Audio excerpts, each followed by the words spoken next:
some of my current research has shifted course somewhat to focus on providing data, actual data and theoretical models that can be used to guide policy and practice and promote animal welfare that balances the animal's welfare with good science.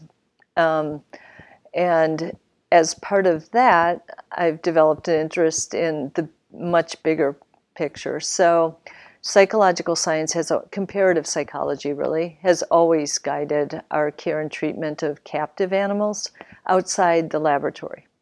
So if you look at Harry Harlow's work nobody ever thinks about this, but in the 1950s and 60s, much of it actually drove better practices in zoos and in other settings that house primates.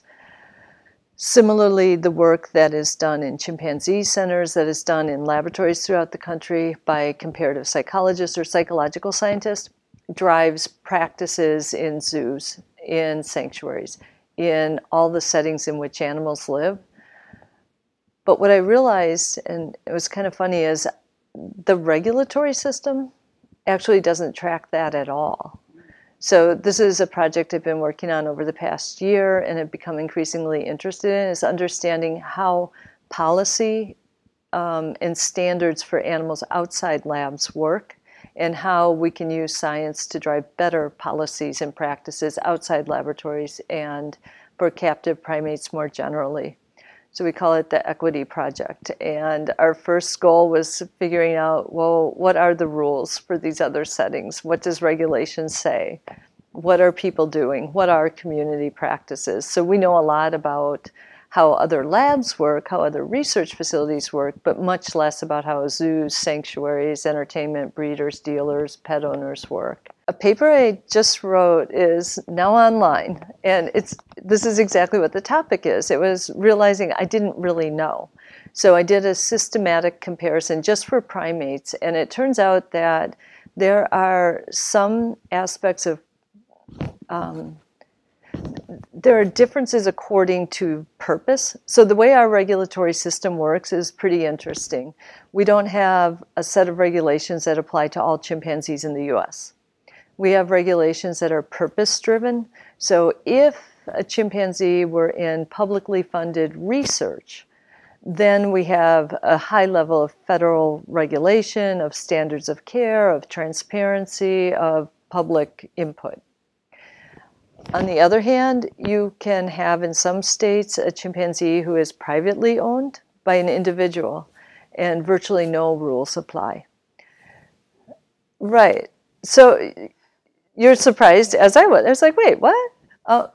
So, I sat down and I actually made a table and did quite a bit of research trying to better understand how does this work. So zoos and sanctuaries fall under different rules. Anybody who has a primate that the public might have contact with is required to be licensed by the USDA. Research facilities are registered with the USDA.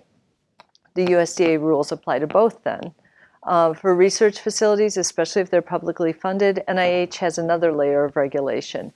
Those facilities may also be accredited with ALAC, and so on and so forth. So there's a high level of regulation. A sanctuary could choose to be licensed by the USDA or not. So there are sanctuaries that have monkeys and they're not licensed. They're not regulated by federal rules in any way. They may choose to have some kind of voluntary accreditation, which is terrific, but that's not a public thing, right? So that's a different